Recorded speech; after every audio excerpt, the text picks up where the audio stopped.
দর্শক, এই মুহূর্তে দেশ এবং প্রবাস থেকে যেখান থেকে সবুজ টিভি ইউটিউব চ্যানেলের সাথে যুক্ত রয়েছেন এবং সবুজ টিভি পেজের সাথে যুক্ত রয়েছেন, সকলকে জানাচ্ছি স্বাগতম।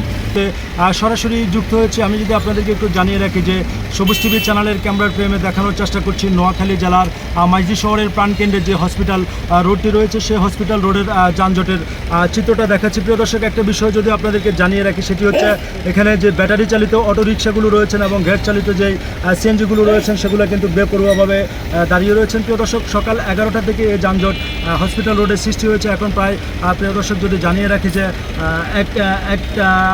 12:51 বাজে। প্রিয় দর্শক, আসলে এখন পর্যন্ত কিন্তু যানজট নিয়ন্ত্রণ হচ্ছে না। তো আমি এই ভিডিওর মাধ্যমে প্রশাসনকে দৃষ্টি আকর্ষণ করছি যেন এই ভিডিওটা একটু দেখে বা একটু ফলো করে প্রিয় দর্শক যেন যানজটটি নিয়ন্ত্রণ করে। আমি এই ভিডিওর মাধ্যমে প্রশাসনকে দৃষ্টি আকর্ষণ করছি যেন এই বিষয়টা একটু যেন এই হসপিটাল রোডের যানজটটা ক্লিয়ার করে। প্রিয় দর্শক, যদি জানিয়ে রাখি যে অ্যাম্বুলেন্সের ভিতরে নোয়াখালী জেলার বিভিন্ন জায়গা থেকে কিন্তু এই নোয়াখালী সদর হসপিটালের যে আয়ুষ সজ্জার নোয়াখালী সদর হসপিটালটি রয়েছে, প্রিয় দর্শক,